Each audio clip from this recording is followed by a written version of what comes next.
Last night was day 2 of the second round of Democratic debates, which saw presidential frontrunner Joe Biden fending off attacks from his rivals. Joining us right now is Frank Luntz. He's political strategist and pollster, and he's been in Detroit where he's been watching all of this.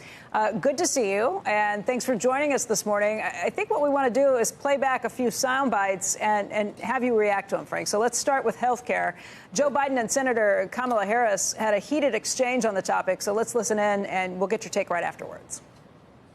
Let's talk about math. Let's talk about math. Let's talk about the fact that the pharmaceutical companies and the insurance companies last year alone profited $72 billion. And that is on the backs of American families. I have the only plan that limits the ability of insurance companies to charge unreasonable prices, flat out, number one. Number two, we should put some of these insurance executives who totally oppose my plan in jail.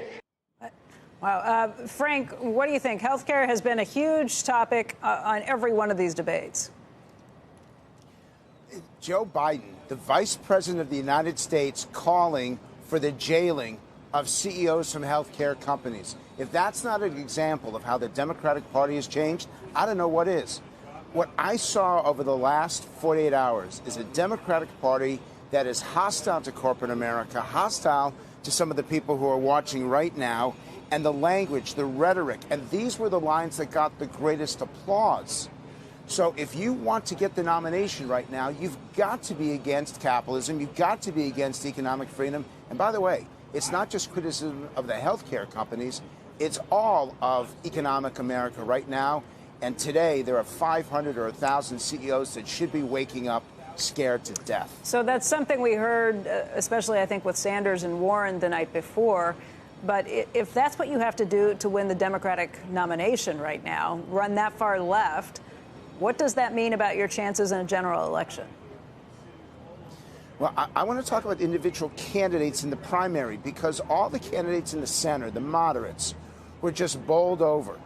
And the theater that we watched, which is behind us right now, there were thousands of audience members. These are not just the bigwigs in the Democratic Party. The grassroots were there as well. And every line that was delivered against corporate America, against what we might call economic freedom, the lines in favor of the unions, the line in favor of the pressure groups, all of those got thunderous applause. And the lines that were delivered for the center of the so-called center of the Democratic Party were met with virtual silence. I think that the nominee is going to come from the left, and I think that you can tell by the language. Yeah, but Frank, I don't know. I misinterpret, or I don't understand then the conclusion that you draw. It's like, I guess I'm just from the old school. I would think if someone were to come on and say I'm against economic freedom, that would be an automatic vote. No, I would never vote for them in the general election. You seem, though, on the other hand, to say these corporate executives should be scared to death. For me, for across the board, for these candidates to put themselves in that mindset, in that position, I think it's incredibly positive for anyone that doesn't want them to win. I don't think they can win with that. Even I don't think that's win, if you have an undercurrent. Who's going to vote? Who's going to vote against economic freedom? Hold on. If you have that undercurrent and that much support for it, that's a different sort of waking up. I don't believe that Bernie Sanders is leading polls either. I don't believe those. But hold on. This is not about the general election right now. Let's be specific. Let's be focused on what this is about. Okay. It's trying to win a primary. So a leftist is going to win the primary, you're saying? A leftist is going to win, and it is galvanizing the Democratic Party. And I want to be clear on CNBC this morning. This is not a battle for the heart and soul of the Democratic Party. I believe that battle is over. It is still a war between the candidates. But the heat, the intensity, the passion is coming from those who are going to be hostile to the people whose companies are listed on the stock exchange. I attended an SEIU rally yesterday, one of the biggest unions in America. And they said, no peace without justice, no labor peace. We are going to have 15 months of labor unrest. We are going to have 15 months of battles between the workforce. I think you're going to see greater strikes. I think that some of the intensity in these rallies is going to get much more difficult as the country continues to tear itself apart. And I listen. Go ahead. Frank, here's the question that I have. Is it? I hear you saying the party has gone left. I get that.